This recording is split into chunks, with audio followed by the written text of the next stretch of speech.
تیری عظمتوں سے ہوں بے خبر، یہ میری نظر کا قصور ہے۔ اعوذ باللہ من الشیطان الرجیم، بسم اللہ الرحمن الرحیم۔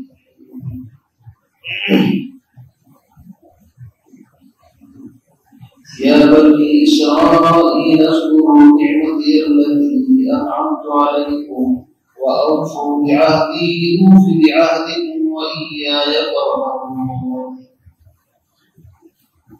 وآمنوا بما أنزلت مصدقا لما معكم ولا تكونوا أول كافر به ولا تشتروا بآياتي ثمنا قليلا وإياي فاتقون، ولا تلبسوا الحق بالباطل وتكتموا الحق وأنتم تعلمون، وأقيموا الصلاة وآتوا الزكاة واركعوا مع الراكعين، أتأمرون الناس بالبر وتنسون أنفسكم وأنتم تتلون الكتاب أفلا تعقلون، واستعينوا بالصبر والصلاة وإنها لكبيرة إلا على الخاشعين، الذين يظنون أنهم ملاقو ربهم وأنهم إليه راجعون۔ صدق الله العظيم۔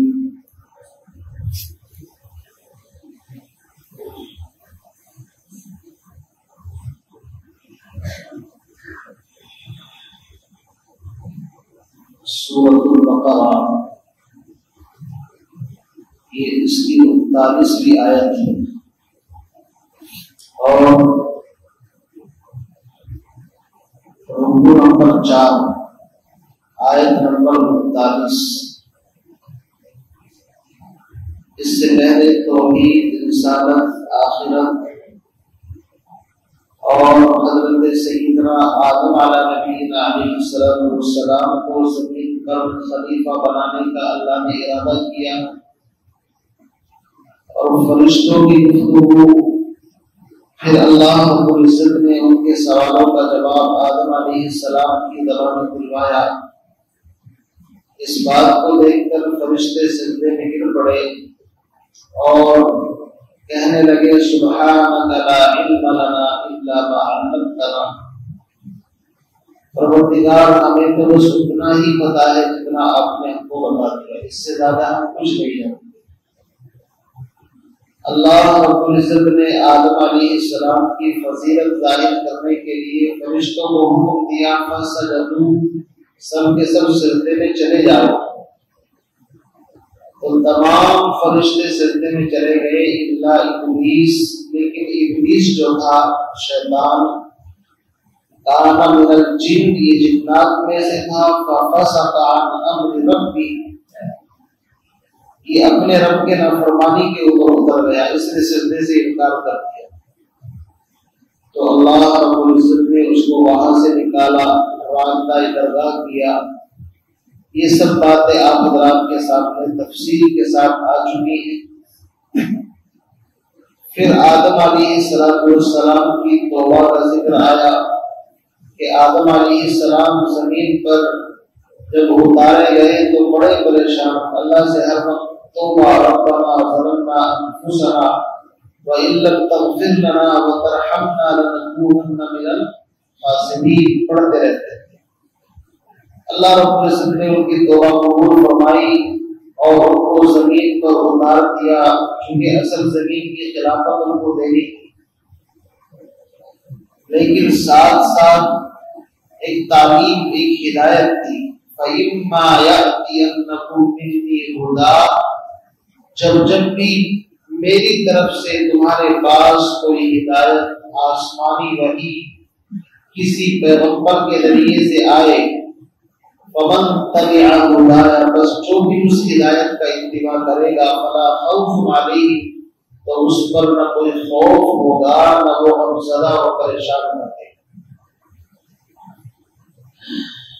گویا کہ یوں سمجھیے کہ آدم علیہ السلام کے پورے واقعے میں یہ ہدایت ہے کہ آدم علیہ السلام کو زمین پر بھیج دیا، لیکن اس کے بعد اللہ رب العزت نے نبیوں کا سلسلہ جاری فرما دیا۔ 1,00,000 کم و بیش 24,000 یا دوسری روایت میں 1,44,000 انبیاء علیہ السلام آئے۔ آخر کے اندر جناب محمد رسول اللہ صلی اللہ علیہ وسلم مکے کی سرزمین پہ تشریف لائے، مدینہ منورہ کی طرف ہجرت کی۔ آپ کے اوپر اللہ کا آخری کلام قرآن پاک کی شکل میں نازل ہوا۔ آپ آخری نبی اور قرآن آخری کتاب۔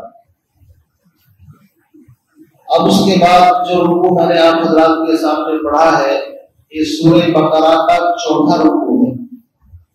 یہاں سے پہلے جو خطاب تھا یا تو مومنین کو تھا یا اسی طریقے سے منافقین کا ذکر آیا، یا ان لوگوں کا جو بالکل ضد پر اڑے ہوئے تھے ان الذین کفروا میں ان کا ذکر آیا، اور عمومی اعتبار سے یا ایھا الناس اعبدوا کے اندر ساری دنیا کے انسانوں کا ذکر آیا۔ لیکن حضور علیہ السلام سے پہلے بنی اسرائیل کی 2 جماعت، ایک کو یہودی اور دوسرے کو نصارہ کہا جاتا ہے، یہ آسمانی مذاہب کے ماننے والے تھے۔ تورات اور انجیل جیسی اہم کتابیں اللہ نے ان کو عطا فرمائی تھی، یہاں سے ان کا ذکر شروع کیا جا رہا ہے، اور رکوع نمبر 4 سے لے کر کے تقریباً پارے کے اخیر تک انہی لوگوں کا ذکر، کبھی اللہ اپنی نعمتوں کو بیان فرمائیں گے، کبھی ان کی طرف سے ناشکری اور کس طریقے سے انہوں نے رد عمل کا اظہار کیا، ان تمام باتوں کا ذکر آئے گا۔ اب اس واقعے یہاں سے جو واقعہ بیان کیا جا رہا ہے بنی اسرائیل کا، سب سے پہلے تو آپ یہ سمجھیے بنی اسرائیل کس کو کہتے ہیں۔ اللہ فرماتے ہیں یا بنی اسرائیل، اے بنی اسرائیل، یعنی اسرائیل کے بیٹوں، اذکروا نعمتی التی انعمت علیکم، یاد کرو میری ان نعمتوں کو، یاد کرو میرے ان احسانات کو، التی انعمت علیکم، جو احسانات اور انعامات میں نے تم پر کیے۔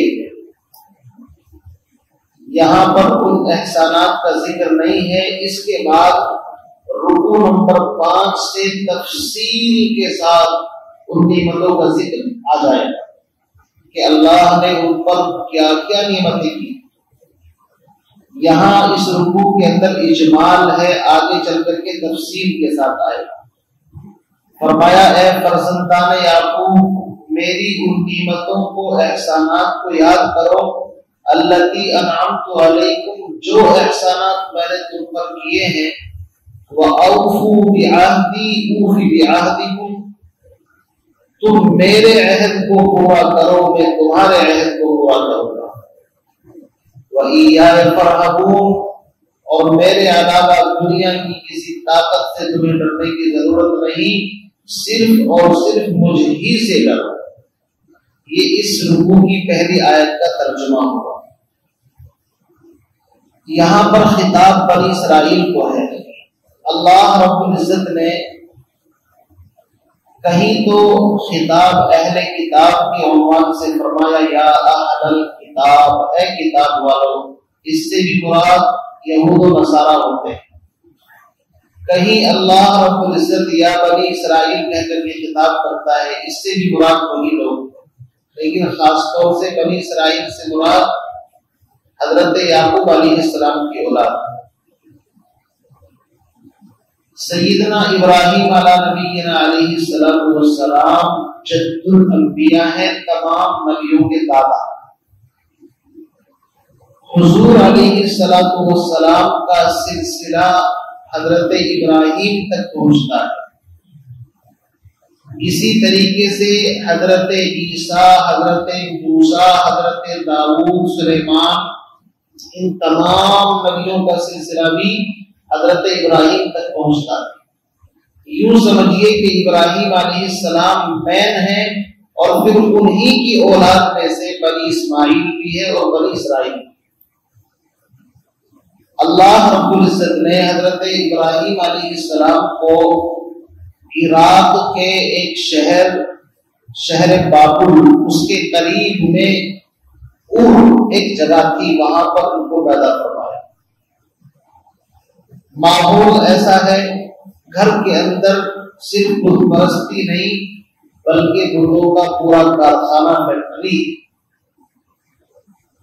ابراہیم علیہ السلام نے آنکھیں کھولی تو انہوں نے اپنی قوم کے خلاف آواز اٹھانی شروع کر دی. میں اس تفصیل میں جانا نہیں چاہتا. کبھی تو وہ چاند اور سورج کو اشارہ کر کے کہتے تھے یہ میرا رب ہے، وہ بھی قرآن پاک کے پارہ نمبر 7 کے اندر آئے گا وہ واقعہ. اسی طرح ابراہیم علیہ السلام نے اپنے والد صاحب کو بھی دعوت دی. اس کا ذکر سورہ مریم کے اندر آئے گا پارہ نمبر 16 کے اندر. قرآن پاک قصے کہانی کی کتاب نہیں کہ ایک واقعے کو تفصیل سے شروع کرتے نہیں. یہ حکمت، نصیحت اور عبرت کی کتاب ہے. جتنی ضرورت ہوتی ہے نصیحت اتنی کرتا ہے. اسی لیے موسیٰ علیہ السلام کا واقعہ تقریباً 20 جگہ پر قرآن پاک میں ہے. کہیں کچھ کہیں کچھ کہیں کچھ. اگر اس پورے کو تفصیل سے بیان کریں، بچپن سے جوانی کس طرح بھی دیکھیں. موسیٰ علیہ السلام کا واقعہ جہاں سے قرآن نے شروع کیا ہے وہ ان کی جوانی کے بعد کا ہے. بچپن کا واقعہ یہاں پر نہیں ہے، بچپن کا واقعہ اور جگہ پر ہے. تو یاد رکھیے قرآن پاک نصیحت کی کتاب ہے. حضرت ابراہیم علیہ السلام نے سارے امتحانات کو ایک کے بعد ایک پار کیا، یہاں تک کہ پھر اپنی قوم کے ساتھ جب ان کی بحث و مباحثہ ہوئی اور ان کے زمانے کے اندر جو نمرود بادشاہ تھا اس نے ان کو آگ کے اندر ڈالنے کا پروگرام بنایا بلکہ ڈالا. یہ سارے واقعات سے گزرنے کے بعد ابراہیم علیہ السلام وہاں سے ہجرت کر کے بیت المقدس کے آس پاس میں کوئی جگہ تھی حرام یا ہیبرون، وہاں پر آئے اور پھر وہاں آ کر کے انہوں نے دوسری شادی حضرت ہاجرہ سے کی تھی. پہلی بیوی سے کوئی اولاد نہیں تھی، حضرت سارہ سے. جب اللہ رب العزت نے ان کو بیٹا عطا فرمایا اسماعیل، تو اللہ کی طرف سے ایک امتحان آیا کہ اسماعیل اور ان کی والدہ کو لے جا کر کے چھوڑ دو وہاں جہاں انسانوں کا کوئی نام و نشان نہیں، اللہ کے گھر خانہ کعبہ کے پاس. وہ واقعہ آپ سب جانتے ہیں کہ ابراہیم علیہ السلام اپنی بیوی حضرت ہاجرہ اور ننھے سے اسماعیل کو وہاں لا کر کے چھوڑ دیا. بات کرنے کی بھی اجازت نہیں اور پہاڑی کی اوٹ میں ہو کر کے پھر اللہ کے سامنے ہاتھ اٹھا کر کے دعا مانگی. وَإِذْ قَالَ إِبْرَاهِيمُ رَبِّ اجْعَلْ هَٰذَا الْبَلَدَ آمِنًا وَاجْنُبْنِي وَبَنِيَّ أَن نَّعْبُدَ الْأَصْنَامَ. سورہ ابراہیم میں پورا ایک رکوع ہے جو انہوں نے دعا مانگی. الہی میں نے اپنی اولاد کو، میرے بچوں کو تیرے حکم پر یہاں لا کر کے تیرے گھر کے پاس آباد کر دیا. بس تیری بارگاہ میں دعا ہے بت پرستی سے ان کی حفاظت فرمانا. اتنے ڈرے ہوئے تھے ابراہیم علیہ السلام. موحد اعظم ہیں، وہ جانتے تھے کہ شرک کی اللہ کے یہاں بخشش نہیں، اس لیے اولاد کے بارے میں فکر مند. میں یہاں چھوڑ کر کے جا رہا ہوں، ایسا نہ ہو کہ ان کے اوپر زمانے کے حوادثات آئے اور کسی طریقے سے ان کا عقیدہ خراب ہو جائے. تو اللہ سے عقیدے کی حفاظت کے لیے دعا مانگی. بہرحال ابراہیم علیہ السلام کی اس نسل کے اندر اسماعیل علیہ السلام کی نسل میں جناب محمد رسول اللہ صلی اللہ علیہ وسلم پیدا ہوئے. ابراہیم علیہ السلام کی پہلی بیوی حضرت سارہ، اللہ نے ان کو بھی بیٹا دے دیا. اتفاق کی بات، پہلے تو اولاد نہیں تھی لیکن اللہ نے پھر دے دیا. اس کا واقعہ سورہ نوح کے اندر پارہ نمبر 12 کے اندر آئے گا کہ لوط علیہ السلام کی قوم کو عذاب دینے کے لیے فرشتے آئے. انہوں نے سوچا کہ ابراہیم علیہ السلام کے پاس کو ہوتے چلے دعا سلام کر لے، اور اللہ کی طرف سے ایک میسج تھا کہ ان کو اولاد کی بیٹے کی بشارت دے دینا. قرآن کہتا ہے وَلَقَدْ جَاءَتْ رُسُلُنَا إِبْرَاهِيمَ بِالْبُشْرَىٰ قَالُوا سَلَامًا۔ فرشتے انسانی شکل کے اندر ابراہیم علیہ السلام کے پاس آئے اور آ کر کے جو اسلام کی تعلیم ہے سلام، السلام قبل الکلام، بات چیت سے پہلے سلام، فرشتوں نے کہا السلام علیکم، ان پر سلام کیا اور انہوں نے جواب دیا۔ مہمانوں کو بٹھا کر کے قرآن کہتا ہے فما لبث ان جاء بعجل حنیذ، بس تھوڑی ہی دیر گزری تھی، یعنی سلام کلام سے فارغ ہو کر کے ابراہیم علیہ السلام نے ایک اچھا خاصا بچڑا ذبح کیا اور اس کا گوشت بھون کر تل کر کے مہمانوں کے سامنے پیش کر دیا۔ ابراہیم علیہ السلام بڑے مہمان نواز، ویسے تو ہر نبی مہمان نواز ہوتا ہے، یاد رکھیں مہمان نوازی ہر نبی کی سنت ہے، لیکن ابراہیم علیہ السلام تو کمال درجے کے مہمان تھے، بغیر مہمان کے کھانا ہی نہیں کھاتے، کئی دن گزر جاتے ہیں۔ تو ابراہیم علیہ السلام نے جیسے ان کے سامنے کھانا رکھا، اس سے پتا چلا نبی عالم الغیب نہیں ہوتا۔ اگر نبی کے پاس غیب کا علم ہوتا تو ابراہیم علیہ السلام کو پتا چل جاتا آنے والے مہمان انسان نہیں فرشتے ہیں، تو وہ کھانے کا انتظام کیوں کرتے بھائی؟ سوچو، ان کو پتا نہیں، انہوں نے سوچا انسان ہے، کھانے کا انتظام دسترخوان لگا دیا۔ قرآن کہتا ہے فما لبث ان جاء بعجل حنیذ فلما رأى أيديهم لا تصل إليه نكرهم وأوجس منهم خيفة۔ مہمان ہاتھ نہیں بڑھاتے کھانے کی طرف، ابراہیم علیہ السلام کو ٹینشن ہو گئی، یہ کسی اچھے ارادے سے آئے ہیں برے ارادے سے آئے ہیں جو کھانا بھی نہیں۔ تو ابراہیم علیہ السلام کی گھبراہٹ کو دیکھ کر کے فرشتوں نے کہا لا تخف، حضرت گھبرانے کی ضرورت نہیں ہے، انا ارسلنا الی قوم لوط، اصل میں ہمیں قوم لوط کے پاس جانا ہے، لیکن آپ کو بھی پیغام دینا تھا اللہ کی طرف سے، اور وہ پیغام یہ ہے کہ آپ کو اللہ ایک فرزند کی بشارت عطا فرماتے ہیں۔ یہ اسماعیل علیہ السلام کے بعد میں ہوئے ہیں اسحاق علیہ السلام، سمجھے نہیں؟ اب ان کی جو بیوی تھی حضرت سارہ، وہ بھی کچن وغیرہ میں کہیں سن رہی تھی آواز، جب انہوں نے کہا کہ تمہیں بیٹا ہوگا تو بڑھاپے کی حالت تھی، اور انسان چاہے دیکھو نبی ہو یا نبی کے گھر والا ہو اسباب کی طرف ذہن جاتا ہے۔ انہوں نے اپنے وجود کو دیکھ کر کے کہا آلد وانا عجوز وہذا بعلی شیخا، میں بوڑھیا ہو گئی، میرا شوہر بھی بوڑھا ہو گیا، کیا اب بڑھاپے میں اولاد ہوگی؟ سمجھے نہیں؟ یہ قرآن کے الفاظ۔ فرشتوں نے کہا اتعجبین من امر اللہ، کیا تم اللہ کے حکم سے تعجب کر رہی ہو؟ اللہ رب العزت تو ہر چیز پر قادر ہے، وہ چاہے بڑھاپے میں اولاد دے دے اور چاہے تو کبھی بھی اولاد نہ دے، ہر چیز پر قدرت ہے۔ بہرحال اس طرح اسحاق علیہ السلام کی بشارت ہوئی، تو دوسرے بیٹے ابراہیم علیہ السلام کے کون سے ہیں؟ حضرت اسحاق۔ پھر حضرت اسحاق علیہ السلام کو اللہ رب العزت نے، ویسے یاد رکھیے عام طور سے ہم یہ سمجھتے ہیں کہ ابراہیم علیہ السلام کی کتنے بیٹے تھے؟ تو لیکن مفسرین نے لکھا ہے کہ 8 بیٹے تھے۔ کتنے تھے؟ 8۔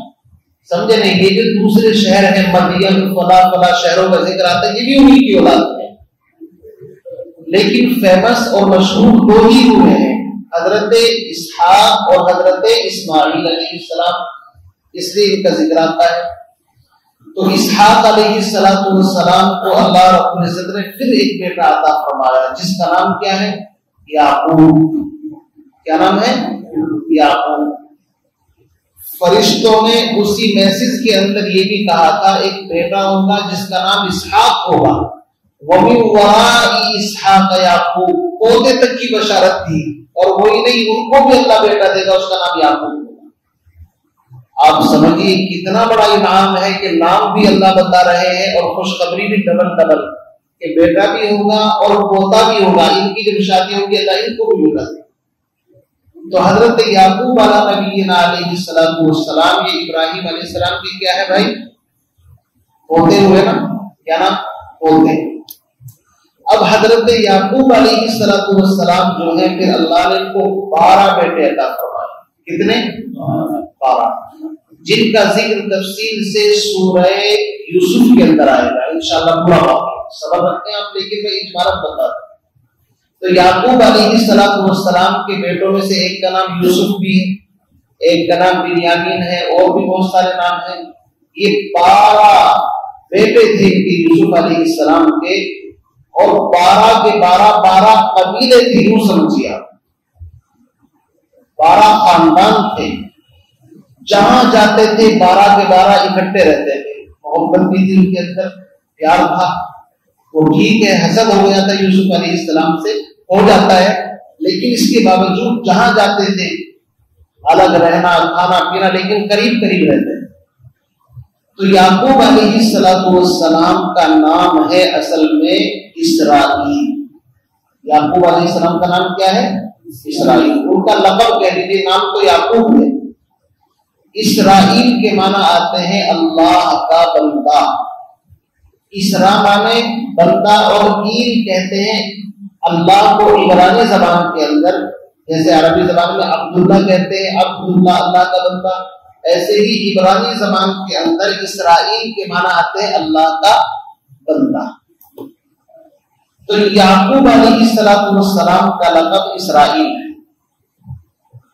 سمجھ رہے ہیں آپ؟ اس لیے قرآن پاک میں جہاں بھی کہیں یا بنی اسرائیل آئے گا، اس سے مراد کون ہے؟ حضرت یعقوب علیہ السلام کے 12 بیٹے، 12 کے 12 قبیلے. تو حضرت یعقوب علیہ نبینا علیہ السلام جب بوڑھے ہو گئے، اسی پارے کے اخیر میں آئے گا، اپنے 12 کے 12 بیٹوں کو بلا کر کے، توحید اتنا اہم سبجیکٹ ہے، ہم تو دھیان نہیں رکھتے. جب ان کا آخری وقت ہے وفات کا، اپنے بیٹوں کو بلاتے ہیں. قرآن کہتا ہے اب کنتم شہداء اذ حضر یعقوب الموت اذ قال لبنیہ ما تعبدون من بعدی.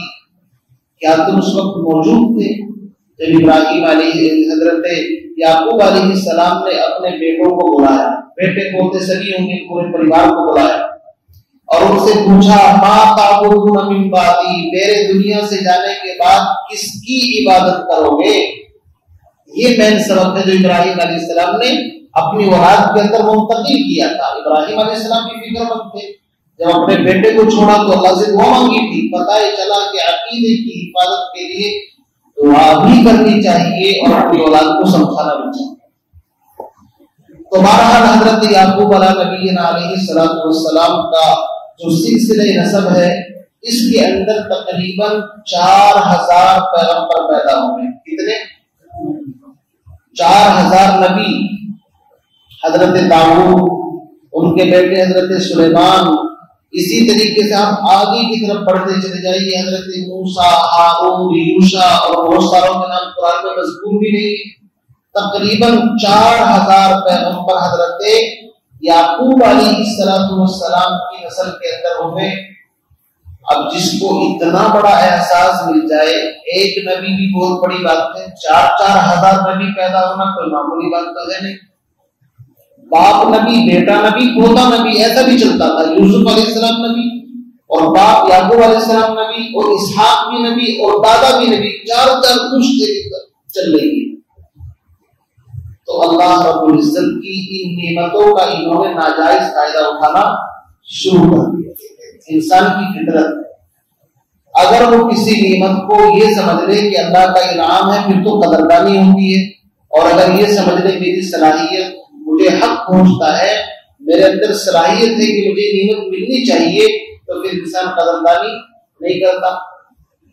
تو انہوں نے اپنے ذہن کے اندر ایک بات گھڑ لی، نحن ابناء اللہ، ہم اللہ کے بیٹے ہیں، وَأَحِبَّاؤُهُ، اس کے محبوب ترین بندے ہیں. لن تمسنا النار، یہ قرآن میں ان کے دعوے ہیں. جہنم کی آگ ہمیں چھو ہی نہیں سکتی، جہنم میں جانا تو دور کی بات. کیوں؟ اس لیے کہ ہم اللہ کے برگزیدہ سلیکٹڈ چنے ہوئے بندے ہیں. 4000 نبی پیدا ہوئے ہیں، وہ ہمیں جہنم میں کیسے جانے دیں گے؟ یعنی گویا کہ یہ عقیدہ بنا لیا ہم کچھ بھی کریں بس جہنم سے رکاوٹ کے لیے نبی ہیں، وہ سفارش کر دیں گے اور کام بن جائے گا۔ اسی لیے اس رکوع کے بعد اللہ رب العزت نے آج سورہ فجر کے اندر ہمارا درس تھا، اس رکوع میں اللہ نے ساری چیزوں کی نفی فرمائی، وَاتَّقُوا يَوْمًا لَا تَجْزِي نَفْسٌ عَن نَفْسٍ شَيْئًا وَلَا يُقْبَلُ مِنْهَا شَفَاعَةٌ وَلَا يُؤْخَذُ مِنْهَا عَدْلٌ وَلَا هُمْ يُنصَرُونَ۔ کہ دنیا میں 4 طریقے ہوتے ہیں مدد کرنے کے، یا تو ایک طریقہ یہ ہوتا ہے کسی کے جرم اپنے ذمہ لے لیے جائے کہ بھائی اس کو بری کر دو اور میں سزا بھگتنے کے لیے تیار ہوں، اللہ نے فرمایا آخرت میں ایسا نہیں ہوگا۔ دوسری شکل یہ ہے کہ کوئی سفارش کر دے کسی کی، جناب اس کو چھوڑ دو، اور وہ اس کی وجہ سے بات مان لے، اللہ نے فرمایا وہاں کوئی سفارش نہیں چلے۔ تیسری چیز یہ ہوتا ہے معاوضہ فدیہ دے کر کے چھڑا لیا جائے، یار پیسے بتاؤ کتنے چاہیے لیکن چھوڑو اس کی جان، اللہ نے فرمایا وہاں کوئی پیسہ ویسا بھی نہیں چلے گا۔ اور چوتھی شکل ہوتی ہے طاقت، ہمارا خاندان بڑا ہے یا تو سیدھے سیدھے مان جاؤ، اور ہم طاقت سے بھی منوانا جانتے ہیں، اللہ نے فرمایا وَلَا هُمْ يُنصَرُونَ، طاقت بھی کسی کی نہیں چلے۔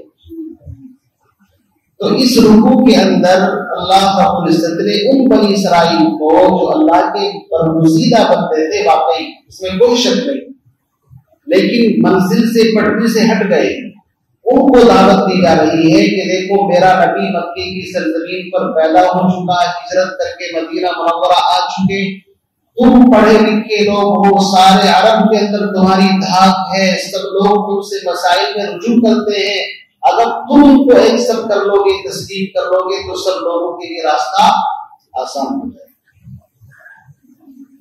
اور اگر تم نہیں مانو گے تو دوسرے لوگ کنفیوز ہوں گے۔ اب صورتحال یہ تھی، یہ لوگ مدینہ منورہ کے اندر کہاں سے آ کر کے آباد ہوئے؟ ملک شام میں رہتے تھے، آپ جانتے ہیں ملک شام کے اندر رہتے رہتے پھر حضرت یوسف علیہ السلام کے زمانے میں لوگ مصر کے اندر آ گئے، اور تقریباً 426 سال قبلی اعتبار سے وہاں پر رہے۔ ان کا عروج اور زوال دونوں وہاں پر ہوئے۔ عروج بادشاہت ان کو اللہ نے نصیب عطا فرمائی، قرآن میں ہے وَإِذْ قَالَ مُوسَىٰ لِقَوْمِهِ يَا قَوْمِ اذْكُرُوا نِعْمَةَ اللَّهِ عَلَيْكُمْ إِذْ جَعَلَ فِيكُمْ أَنْبِيَاءَ وَجَعَلَكُمْ مُلُوكًا، میرے احسان یاد کرو، میں نے تمہیں نبوت بھی دی، بادشاہ۔ سلیمان علیہ السلام کو ایسی بادشاہت دی آج تک کسی کو بھائی صاحب نصیب نہیں ہوئی بنی اسرائیل میں سے۔ داؤد علیہ السلام کو اللہ نے بادشاہت عطا فرمائی۔ اسی طریقے سے یہ لوگ مصر کے اندر رہتے رہے، لیکن زمانے کے گزرنے کے اعتبار سے ان کے اعمال میں کچھ کمی آئی، تو اللہ رب العزت کا نظام ہے کہ جب انسان گمراہی کے اندر جاتا ہے پھر اللہ کی کسی سے کوئی دوستی نہیں، ایک سے چھین کر کے اللہ دوسرے کو پکڑا دیتا ہے، چابی ہے جی اب تم چلاؤ۔ اسی ہندوستان کے اندر آپ لوگوں نے بھی حکومت کی ہے مسلمانوں نے 700-600 سال، لیکن جب ان کے کارنامے آپ پڑھو گے، نیک بادشاہ بھی ایسے گزرے کہ تہجد نہیں چھوٹتا تھا، اور ایسے بدبخت بھی گزرے کہ شراب اور عیاشی کے اندر تھے، تو اللہ رب العزت نے پھر چھین کر کے دوسروں کو دے دی، لو جی اب ہم ان کو دے دیتے۔ اس لیے علامہ اقبال رحمۃ اللہ علیہ نے بہت عمدہ شعر کہا ہے مسلمانوں کے بارے میں کہ جہاں میں اہل ایمان صورت خورشید جیتے، ایمان والے جو ہیں اس دنیا کے اندر سورج کی طرح ہیں۔ مثال سمجھنا، جہاں یعنی دنیا میں جہاں میں اہل ایمان والے صورت خورشید یعنی سورج کی طرح جیتے ہیں، ادھر ڈوبے ادھر نکلے، ادھر ڈوبے ادھر نکلے، سورج ایک طرف ڈوبتا ہے تو دوسری طرف نکل جاتا ہے، ایسے ہی نہیں، ایک طرف طلوع ہوتا ہے تو دوسری طرف چھپ جاتا ہے۔ مسلمانوں کو اگر ایک طرف آپ دیکھیں گے کہ زوال پذیر ہیں تو دوسری طرف کہیں نہ کہیں اسلام کا سورج طلوع ہوتا ہوا آپ کو نظر آئے 100%، اور اگر ایک طرف عروج ہے تو کہیں نہ کہیں زوال بھی چل رہا ہو۔ بہرحال بنی اسرائیل وہاں پر رہے، حالات میں پلٹا کھایا، اور ان لوگوں کے اوپر جو وہاں کی اصل قوم تھی وہ حکمراں بن گئی، ان کو فرعون کہا جاتا ہے، انہوں نے پھر ان کے اوپر اتنا بدترین ظلم کیا ہے کہ اس کی داستان آگے انشاءاللہ شروع ہوگی۔ آپ دیکھ کر کے روٹے کھڑے ہو جائیں گے کہ ایسا ظلم ان لوگوں کے اوپر. اب یہ پریشان تو اللہ رب العزت نے موسیٰ علیہ السلام کو اسی زمانے میں پیدا کیا تھا جب یہ بالکل تنگ حال بڑی دقت اور پریشانی کے عالم میں زندگی گزار رہے. یہاں پر اللہ رب العزت ان بنی اسرائیل کو کہتے ہیں میرا نبی ہجرت کر کے مدینے میں آیا ہے، ویلکم کرو، استقبال کرو، اور ساری دنیا کے لوگوں کو بتا دو نبی سچے ہیں، چھپاؤ مت. لیکن ان لوگوں نے گڑبڑ کی. اسی کو اللہ فرماتا ہے یا بنی اسرائیل، اے فرزندان یعقوب. اچھا یہ بات رہ گئی کہ مدینے میں کس طرح آباد ہوئے. تو بخت نصر نے بیت المقدس پر حملہ کیا تھا. اس نے بیت المقدس کو بڑا نقصان پہنچایا، سارے کو تہس نہس کر دیا. صرف ایک دیوار باقی رہ گئی تھی. آج بھی وہ ایک ہی دیوار ہے جہاں یہودی لوگ جا کر کے عبادت کرتے ہیں. اس زمانے میں لوگ ادھر ادھر منتشر ہوئے تو ان کی آسمانی کتاب تورات میں لکھا تھا کہ آخری نبی جو ہیں ان کی پاور سب سے زیادہ ہوگی. آخری نبی چونکہ آسمانی کتابوں میں صاف تھا اور وہ بہترین امت ہوگی، اور اس طرح وہ ایسی سرزمین پر پیدا ہوں گے اور جہاں کھجوروں کے باغات کثرت کے ساتھ ہیں وہاں پر وہ جا کر کے ہجرت کریں گے. یہ اپنی کتابوں کو تلاش کرتے کرتے مدینے کے اندر آئے اور وہیں پر رہنے لگے. نبی آخر الزمان کے انتظار. آپ دیکھیے اتنے جاننے والے تھے، اسی لیے قرآن کہتا ہے یعرفونہ کما یعرفون ابناءہم. یہ نبی کو ایسا جانتے تھے جیسے انسان اپنی اولاد کو جانتا ہے. اب یہ رہنے لگے. کچھ زمانے کے بعد دو قبیلے جن کو اوس اور خزرج کہا جاتا ہے، یمن کے اندر ایک بڑا ڈیم تھا پانی کا، کسی طریقے سے وہ ٹوٹا اور جو تباہی پورے یمن کے اندر آئی، اس تباہی و بربادی کی وجہ سے لوگ ادھر ادھر بھاگ نکلے. دو قبیلے جن کو اوس اور خزرج کہتے ہیں، انصار جن کو بعد میں کہا گیا جو مسلمان ہوئے، یہ یمن سے آ کر کے یہاں پر آباد ہو گئے. لیکن یہ بت پرست تھے. کیا تھے؟ بت پرست مشرک. اور یہ جو تھے بنی اسرائیل، ان کے 3 قبیلے تھے، بنو نذیر، بنو قریظہ، بنو قینقاع. خیبر کے اندر بھی تھے، مدینے کے آس پاس ان کی بڑے بڑے مکانات تھے، اور آہستہ آہستہ پورے مدینے پر ایک طریقے سے انہوں نے ہولڈ اور قبضہ کر لیا. یہ لوگ بڑے مائنڈڈ، ذہین، پڑھے لکھے تھے، اس لیے مدینے کی جو مالکیت تھی اس کے اوپر بھی ان کا قبضہ تھا اور پوری معیشت کے اوپر ان کا قبضہ تھا. یوں سمجھ لیجیے آپ. پورے عرب کے اندر لوگ ان کی عزت کرتے تھے، اور نذرانے تحفے دیے جاتے تھے، جیسے علماء کے لوگ قدر کرتے ہیں کہ یار بڑے لکھے لوگ ہیں، ان سے مسائل کا رجوع کرتے تھے. یہ لوگ آئے تھے نبی آخر الزمان کے انتظار میں. تو کبھی کبھی ان کی جھڑپ چلتی رہتی تھی اوس اور خزرج کے ساتھ. کن کی؟ بنی اسرائیل کی جو 3 قبیلے آئے تھے. اب یہ ان کو دھمکی دیتے تھے کہ ان قریب نبی آخر الزمان کی آمد ہونے والی ہے، ہم ان کے ساتھ مل کر کے تم کو دیکھ لیں. یہ دھمکی دیتے تھے اوس اور خزرج کو. وہ بھی سنتے تھے، ان کو پتا نہیں تھا نبی کیا ہوتے ہیں چونکہ مشرک تھے. اور یاد رکھیے زمانے جاہلیت میں لوگ حج کرنے کے لیے شرک کی حالت میں، کفر کی حالت میں بھی بیت المقدس وہاں خانہ کعبہ کا سفر کرتے ہیں. اب جب نبی علیہ السلام کی نبوت کا چرچا مکے کے اندر شروع ہوا تو اوس خزرج کے لوگ بھی وہاں پر گئے ہوئے تھے، یا تو حج کے لیے یا تجارت کی منڈی بھی لگتی تھی وہاں پر. انہوں نے سنا کہ مکے میں کوئی محمد نام کا آدمی ہے اور لوگ چاروں طرف ان کا ذکر کرتے ہیں، ان کے اندر یہ خوبیاں ہیں، یہ خوبیاں ہیں. ایک کچھ لوگ ملے اور جا کر کے پہلی مرتبہ میں مسلمان ہوئے. 4-5 لوگ تھے. انہوں نے جا کر کے مدینے میں ذکر کیا. آئندہ سال اور آئے، تقریباً 8-10 اور ہو گئے، یعنی ایک تعداد ہوئی. انہوں نے کہا کہ یہ وہی نبی ہیں جن کا ذکر اوس اور خزرج کے سامنے بنو نذیر، بنو قینقاع کے لوگ کرتے رہتے تھے. انہوں نے سوچا کہیں ایسا نہ ہو وہ لوگ ہم سے پہلے بازی مار لیں، تم پہلے بازی مار لو. مسلمان ہو گئے اور حضور کو دعوت دے دی کہ تمہاری قوم کے لوگ تمہارا ساتھ نہیں دیتے، یہ ستاتے ہیں، آپ آئیے ہمارے یہاں پر، ہم آپ کا ویلکم استقبال کریں. اس لیے ان لوگوں کو انصار کہا جاتا ہے. انہوں نے دین کی مدد کرنے میں پہل کی. سمجھ رہے نہیں؟ تو انصاری کون ہے؟ اوس اور خزرج کے وہ لوگ. سمجھے نہیں؟ ان کو نصارا، ان کو انصاری کہتے ہیں. اور مدینے کے اندر جو تینوں قبیلے تھے ان میں سے بہت کم لوگ مسلمان ہوئے، اتنے کہ انگلیوں پر گنے جا سکتے ہیں، 2 4 5. باقی سب کے سب نبی کے مخالف ہو گئے. انہوں نے سوچا کہ نبوت خاندان بنی اسرائیل کے اندر آنی چاہیے تھی، یہ تو دوسرے خاندان بنی اسماعیل کے اندر چلی گئی. اور ان کا پٹاؤ کہاں سے ہوا؟ اسماعیل علیہ السلام کی نسل دوسری چلی اور حضرت اسحاق اور یعقوب کی نسل دوسری چلی. اس خاندانی اختلاف کی وجہ سے لوگ حق کو ماننے سے دور ہو گئے. اب دیکھیے یہاں پر ترجمہ قریب ساری باتیں آپ کے سامنے آ چکی ہیں. انشاءاللہ ترجمہ دیکھیں گے تو بات سمجھ میں آ جائے گی. اللہ فرماتے ہیں یا بنی اسرائیل، اے فرزندان یعقوب، اذکروا نعمتی التی انعمت علیکم، یاد کرو میری ان نعمتوں کو، احسانات کو جو میں نے وقتاً فوقتاً مختلف زمانوں میں تم پر کیے. وَأَوْفُوا بِعَهْدِي، اور تم میرے عہد کو پورا کرو، تمہارے عہد کو پورا کرو گا. یاد رکھیے اللہ رب العزت کسی عہد کا پابند نہیں. عہد کا پابند وہ ہوتا ہے جو برابر درجے کا ہو. کیوں نہیں؟ کہ تم میری بات مانو گا، تمہاری بات مانو گا.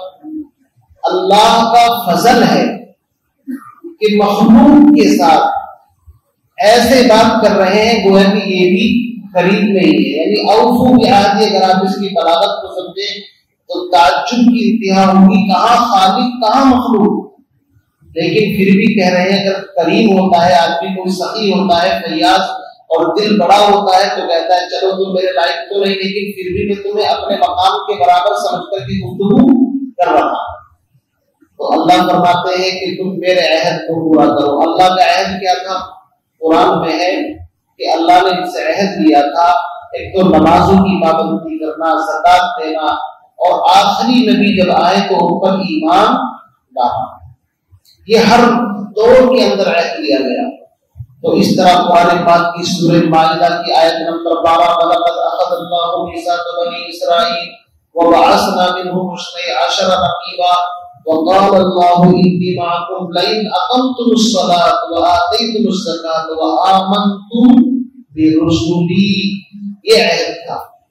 بعض فرماتے ہیں اللہ کا عہد یہ تھا کہ تمہاری جان مال اللہ نے جنت کے بدلے میں خرید لی. ان اللہ اشترى من المؤمنین انفسهم واموالهم بان لهم الجنہ. جیسے مومنین کی جان مال خریدی، ایسے بنی اسرائیل کی جان مال بھی جنت کے بدلے میں خرید لی. اسی طرح قرآن پاک میں اور بھی عہد کا ذکر ہے جو آگے آئے گا. تو اللہ کا عہد یہ تھا کہ میں تمہیں زمین کی سلطنت بھی دوں گا اور زمین پر نبوت بھی دوں گا اور تمہیں بالکل ہر طرح کے فیصلے کے عیش و آرام دوں گا. آگے فرمایا وَإِيَّايَ فَارْهَبُونِ، اور اگر سیدھے نہیں مانو گے تو پھر میری پکڑ سخت ہے، مجھ سے ڈرو. دیکھو یہاں پر فرحبون، یہ تقوی کا اسٹارٹنگ جو پہلا درجہ ہے وہ ہے رہبانیت، اللہ سے ڈرنا. بنی اسرائیل کے بارے میں ان کے علماء کو راہب کہا جاتا ہے، اسی لیے فرمایا فرحبون، مجھ سے ڈرو. راہب کہتے ہیں ڈرنے والے کو. آگے فرمایا وآمنوا بما انزلت مصدقا لما معكم، اور ایمان لاؤ. اللہ ایمان لانے کا حکم دے رہے ہیں. کس چیز پر؟ بما، اس پر، انزلت جو میں نے اتاری ہے، یعنی قرآن پر ایمان لانے کی دعوت. قرآن پر ایمان لائیں گے تو نبی پر تو دعوت آٹومیٹک لانی پڑے گی، چونکہ قرآن تو اترا ہی نبی کے اوپر ہے. فرمایا ایمان لاؤ اس قرآن پر جو میں نے نازل کی ہے، اور یہ قرآن مصدقا لما معکم، تصدیق کرتی ہے ان تمام چیزوں کی یا ان چیزوں کی جو تمہارے پاس ہے.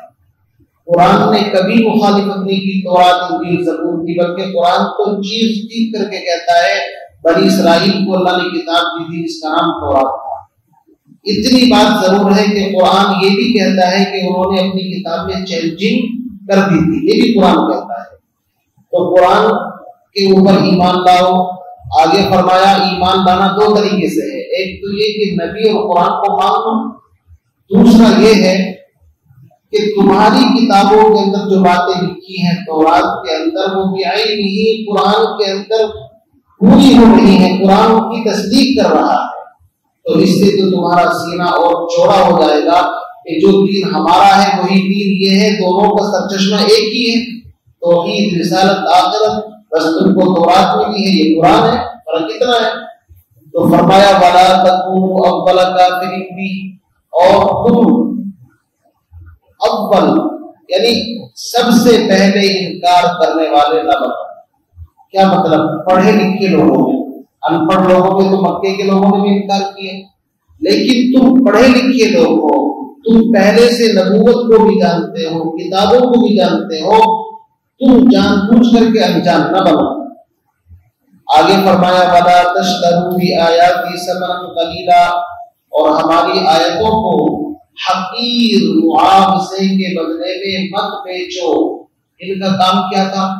جب ان کے پاس کوئی مسئلہ پوچھنے کے لیے آتا تو تورات کے الگ الگ پنے اور ورقے کر رکھتے تھے، تجعلونہ قراطیس تبدونہا وتخفون کثیرا۔ اللہ فرماتے ہیں جیسا آدمی ہوا اسی کے مطابق آ کر کے فتویٰ دے دیا جاؤ، خوش کر دیتے تھے، اس کو ناراض نہیں کرتے تھے کہ ٹھیک ہے۔ تو یہ حالت ان لوگوں نے کتابوں کے ساتھ کی تھی۔ اللہ فرماتے ہیں میری آیتوں کو، میری کتابوں کی تعلیمات کو حقیر معاوضہ، یعنی دنیا کی بڑی سے بڑی چیز بھی حقیر ہے اللہ کی آیات کے سامنے۔ آگے فرمایا وَإِيَّايَ فَاتَّقُونِ، اور مجھ ہی سے ڈرو۔ دیکھو إِيَّايَ فَارْهَبُونِ وَإِيَّايَ فَاتَّقُونِ، یہاں تقدیر ما حقہ، تقدیر ما حقہ، تاخیر یفید الحصر والتخصیص۔ عربی کا ایک قاعدہ ہے کہ جس چیز کو بعد میں لانا چاہیے اگر اس کو پہلے لے آئیں تو معنی میں چینجنگ ہو جاتی ہے۔ ایایا تتقون کا مطلب یہ ہے مجھ ہی سے ڈرو، یعنی میرے علاوہ کسی اور سے ڈرنے کی گنجائش نہیں۔ آگے فرماتے ہیں وَلَا تَلْبِسُوا الْحَقَّ بِالْبَاطِلِ، یہودیوں میں ایک بری عادت تھی، حق کو باطل کے ساتھ خلط ملط کر دیتے تھے تاکہ کسی کو پتہ ہی نہ چلے، گڑبڑ کر دینا، حق کو باطل کے ساتھ ملانا، حق کو چھپانا، جس کو کتمان علم کہتے ہیں۔ فرماتے ہیں وَلَا تَلْبِسُوا الْحَقَّ بِالْبَاطِلِ، حق کو باطل کے ساتھ مت ملاؤ، وَتَكْتُمُوا الْحَقَّ، اور حق کو مت چھپاؤ، وَأَنْتُمْ تَعْلَمُونَ، تم تو جانتے ہو کہ حق کو چھپانے کی سزا اور انجام کتنا سخت ہے۔ تورات میں لکھا ہوا ہے کہ حق کو چھپانے کا انجام اور سزا کتنی سخت ہے، تو جاننے کے باوجود ایسا کر رہے ہیں۔ حق کیا چھپاتے تھے؟ لوگ ان سے آ کر کے پوچھتے تھے کہ یہ نبی سچے ہیں؟ کیا وہی نبی ہے جو آخری نبی ہیں؟ اور وہ جواب دیتے تھے کہ جی دیکھو آپ دیکھ لو، ہمیں تو ابھی شرح صدر نہیں ہوا ہے یا ہم غور کر رہے ہیں، ایسی باتیں کہہ دیتے جس سے آنے والا کنفیوز ہو جائے، جبکہ ان کو ڈٹ کر کے کہنا چاہیے تھا کہ ہاں یہ وہی نبی، خود بھی مانتے دوسروں کو بھی کہتے۔ آگے اللہ نے فرمایا وَأَقِیمُوا الصَّلَاةَ وَآتُوا الزَّکَاةَ، تمہیں اس قرآن کو، اس نبی کو ماننے سے پرابلم کیا ہے؟ تمہیں تورات میں بھی نماز اور زکوٰۃ کا حکم دیا گیا تھا، یہ نبی بھی نماز اور زکوٰۃ کا حکم دیتے ہیں، کوئی الگ تعلیم تو ہے نہیں۔ اللہ نے فرمایا وَأَقِیمُوا الصَّلَاةَ وَآتُوا الزَّکَاةَ، نماز قائم کرو، زکوٰۃ دو، وَارْكَعُوا مَعَ الرَّاكِعِينَ، اور رکوع کرو رکوع کرنے والوں کے ساتھ۔ بعض علماء فرماتے ہیں، تفسیر میں لکھا ہے کہ ان کو نماز کی بڑی دقت ہوتی تھی، چنانچہ انہوں نے نماز کے بارے میں یہ اپنی کتابوں میں تحریف کر ڈالی کہ نماز ہمارے اوپر فرض ہے ہی نہیں، بس زیادہ سے زیادہ سال میں ایک سجدہ اگر ہم کر لیں اور وہ بھی اس دیوار کو جا کر کے اپنا ماتھا لگا لیں جو بیت المقدس کی دیوار ہے، یہ کسی کھمبے کے اوپر تو سمجھو ہم نے عبادت کر لی۔ زکوٰۃ کے بارے میں انہوں نے عقیدہ پڑھ لیا تھا کہ جو نفلی صدقات ہے وہ تو ان لوگوں کو دیے جائیں جو نجومی ہوتے تھے، کاہن، غیب کی باتیں بتانے والے، اور زکوٰۃ اپنے علماء کو اٹھا کر کے دے دیتے تھے، روز تم لے لو۔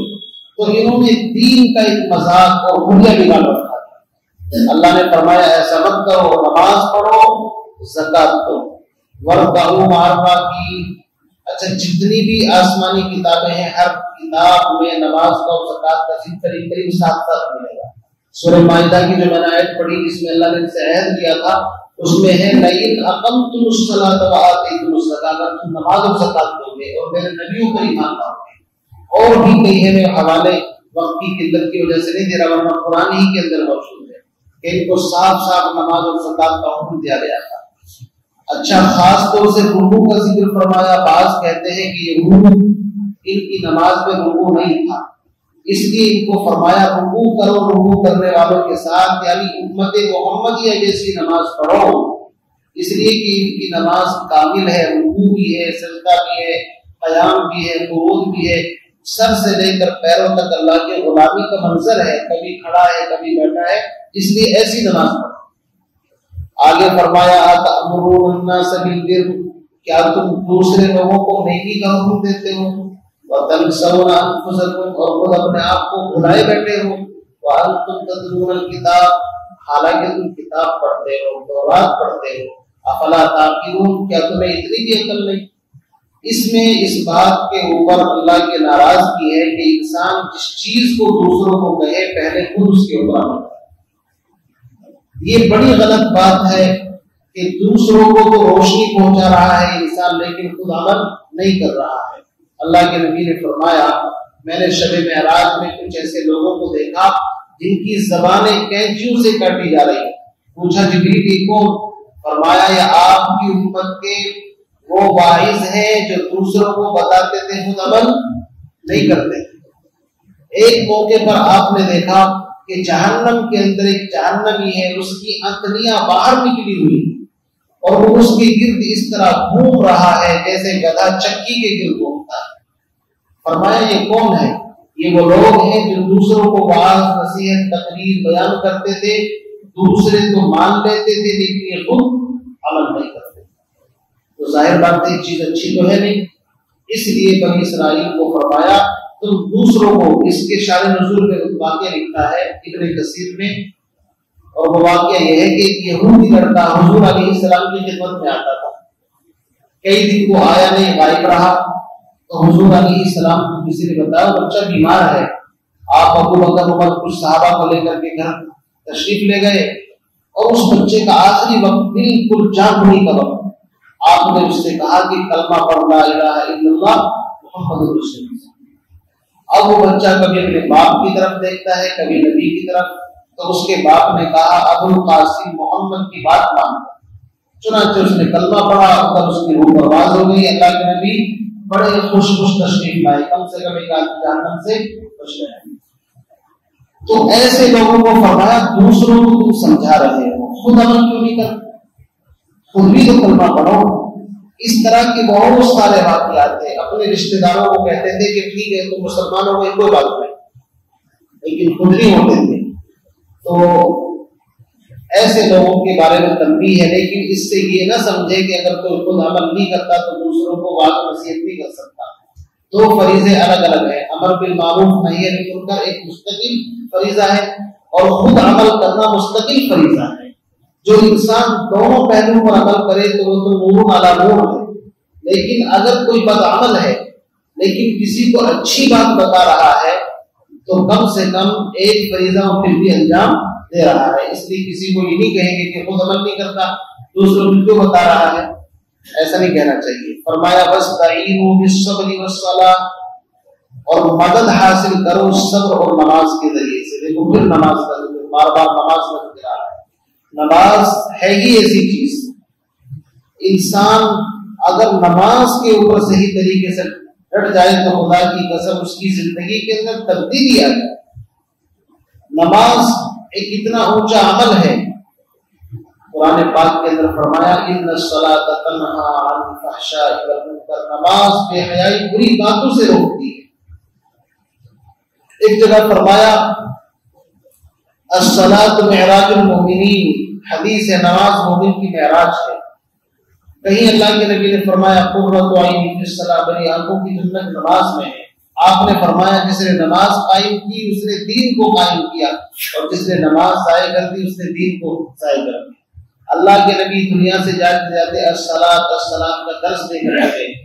حضرت عمر خطاب رضی اللہ تعالیٰ عنہ کو نیزہ مارا اور دودھ بھی بہ رہا ہے، لیکن نماز کا وقت آتا ہے تو آپ ارادہ کرتے ہیں کہ میں نماز پڑھوں. دین کے اندر نماز کی حیثیت ریڑھ کی ہڈی کی طرح ہے. جو نماز نہیں پڑھتا اس کے دین کا کوئی اعتبار نہیں ہے.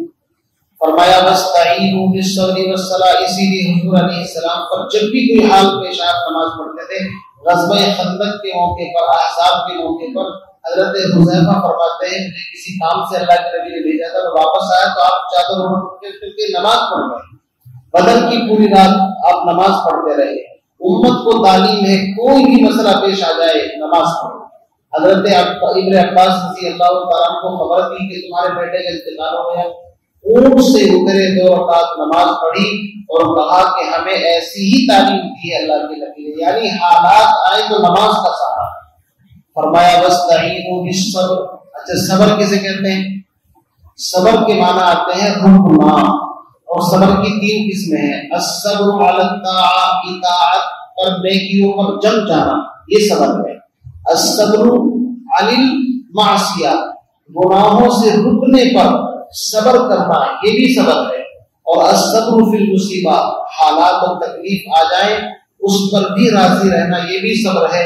عام طور سے تیسرے درجے کو لوگ جانتے ہیں کہ بس مصیبت میں صبر کرنے کا نام صبر ہے، حالانکہ نیکیوں پر جمنا، برائیوں سے رکنا یہ بھی صبر کی قسم ہے. فرمایا وَإِنَّهَا لَكَبِيرَةٌ إِلَّا عَلَى الْخَاشِعِينَ. اور بے شک صبر اور نماز بڑی بھاری چیز ہے، تکلیف ہوتی ہے صبر کرنے میں، نماز پڑھنے میں، لیکن جن کے دلوں میں خشوع خضوع ہے ان پر کچھ بھی بھاری نہیں. خاشعین کون لوگ ہیں؟ الذین یظنون انہم ملاقو ربہم وانہم الیہ راجعون. خاشعین وہ لوگ ہیں جن کا گمان یہ ہے، جن کو امید ہے اپنے رب سے ملاقات کی کہ موت کے بعد ہمیں اپنے رب کے سامنے جواب دینا ہے، اللہ کے سامنے کھڑا ہونا ہے. تو جن کے سامنے آخرت کی زندگی ہے وہ سمجھو ان کے لیے ہر عمل کرنا آسان ہو جاتا ہے. اب آپ تفسیر میں کیوں بیٹھ رہے ہیں؟ اس لیے بیٹھے ہیں کہ من تو کر رہا تھا سونے کا تھا، کسی کا کھانے کا تقاضا تھا، پتہ نہیں کتنے تقاضے تھے، لیکن یار اللہ کا قرآن ہے، دین کی باتیں سنیں گے پتہ چلے گا رب کیا کہتا ہے. تو خشوع خضوع کا مطلب ہوتا ہے جس کے دل کے اندر اللہ کا ڈر، خوف، اللہ کی محبت ہے، اس کے اوپر عمل کرنا کوئی مشکل نہیں، سیدھی بات ہے. اور جس کے دل میں اللہ کی محبت نہیں اس کو تو بھاری لگے گا. منافق کی طرح، جیسے منافق نماز میں آتے تھے، قرآن کہتا ہے کہ جب وہ منافق نماز میں آتے تھے تو قاموا کسالی، ایسے جیسے سست آدمی کھڑا ہوتا ہے. اب ان کو اقتدار اللہ کے اوپر، وہ تو نماز میں آتے تھے اس لیے تاکہ لوگ نمازی بس، لیکن جس کی نماز آنکھوں کی ٹھنڈک ہے وہ رات رات پر اپنے رکوع میں سجدے میں گزار دیتے ہیں. فرمایا الذین یظنون انہم ملاقو ربہم. خاشعین وہ لوگ ہیں جو امید اور گمان، زن گمان کو بھی کہتے ہیں، اور یقین، تمام درجات اس کے اندر آ جاتے ہیں. جن کا یقین یہ ہے کہ انہیں اپنے رب سے ملاقات کرنی ہے، وَأَنَّهُمْ إِلَيْهِ رَاجِعُونَ، اور انہیں لوٹ کر کے اپنے پروردگار کے پاس جانا ہے. تو جن کا یہ عقیدہ ہو ان کے اوپر عمل کو بھاری نہیں. بہرحال اس رکوع کے اندر بہت ساری باتیں آپ حضرات کے سامنے آئی ہیں. اصل خلاصہ یہی ہے، بنی اسرائیل کا نام لے کر کے وہ تو چلے گئے، اب تو ہم ہیں، ہم سن رہے ہیں، تو ہمیں عمل کرنا ہے کہ ہم بنی اسرائیل کی طرح اللہ کی نعمتوں کی ناشکری نہ کریں. کنتم خیر امۃ، ہم بھی تو کہتے ہیں بہترین امت ہے، اخرجت للناس، کیونکہ ہم نہیں کہتے، لیکن حال بنی اسرائیل کی طرح ہمارا بھی. اللہ معاف فرمائے، گناہوں کے اندر مطلب آگے، ناشکری کے اندر آگے، نافرمانی کے اندر آگے، تو جو حال اللہ نے ان کا کیا وہی حال پھر ہمارا نہیں ہوگا. تو اس میں میسج یہ چھپا ہوا ہے کہ جس طرح ان لوگوں نے نافرمانی کی ہم اس طرح نافرمانی نہ کریں. ہم نمازوں کی پابندی کریں، زکوٰۃ کی پابندی کریں، اس نبی آخر الزمان پر سچے دل سے ایمان لائیں، قرآن پاک کی تعلیمات پر عمل کریں اور خشوع خضوع کے ساتھ زندگی گزاریں. آگے بنی اسرائیل کے اوپر کیا انعام تھے اللہ تفصیل کے ساتھ ان کا ذکر فرمائے گا انشاءاللہ. وہ آئندہ آپ کے سامنے آئیں گے. اللہ تعالیٰ سے دعا فرمائے ہم تمام کو باتوں پر عمل کی توفیق نصیب فرمائے. الحمدللہ رب العالمین والعاقبۃ للمتقین والصلاۃ والسلام علی سید الانبیاء والمرسلین. یا اللہ ہم سب کے بیٹھنے کو قبول فرما، قرآن پاک کی محبت محبت اور عشق ہمارے دلوں کے اندر پیدا فرما، ہمیں ہماری اولاد کو نسلوں کو دین کا دائی شہدائی بنا، قرآن پاک سے محبت اور تعلق نصیب فرما، یا اللہ اتباع سنت نصیب فرما، مولا کریم ہم تمام کے حال پر رحم فرما، مدارس مساجد خانقاہوں کی مراکز کی حفاظت فرما، پڑھنے پڑھانے والوں کے اخلاص الہیت نصیب فرما، جو کچھ سنا ہے کہا ہے یا اللہ اس کو زندگی میں داخل کرنے کی توفیق عطا فرما، یا اللہ ان کی صحیح حقیقت نصیب فرما، اخلاص کی دولت نصیب فرما، ریاکاری سے دکھلاوے سے حفاظت فرما، جب تک زندہ رہے ایمان پر اسلام پر زندگی گزارنے کی توفیق عطا فرما، حاضرین مجلس کی جائز تمناؤں کو پورا فرما، 100% نمازوں کا اہتمام کرنے کی توفیق عطا فرما، ہمیں ہماری اولاد کو صحیح عقیدے پر زندگی گزارنے کی توفیق عطا فرما، توحید و سنت کے مطابق زندگی گزارنے کی توفیق عطا فرما، یا اللہ جو بیمار ہیں ان کو شفا نصیب فرما، جو مقروض ہیں قرضوں سے نجات عطا فرما، جن گھروں میں جوان بچے بچیاں ہیں خزانہ غیب سے بہترین شادیوں کے انتظامات پیدا فرما، یا اللہ جو لوگ کسی الجھن پریشانی کے شکار ہے ہر ایک کی الجھن کو ختم فرما، ہمارے اعزاء کرما جو دنیا سے جا چکے ہیں ان کی مغفرت فرما، ہماری رحمت کی جگہ نصیب فرما، قلب چین سکون عطا فرما، یا اللہ ہم تمام کا اپنے اپنے وقت پر ایمان پر خاتمہ نصیب فرما، عذاب قبر سے حفاظت فرما، کل صراط کا راستہ آسان فرما، بغیر حساب کتاب کے دخول جنت نصیب فرما، یا اللہ مختصر سی دعا کو اپنی بات بارگاہ میں شرف قبول عطا فرما، سبحان ربک رب العزة عما یصفون وسلام علی المرسلین والحمد للہ رب العالمین اجمعین۔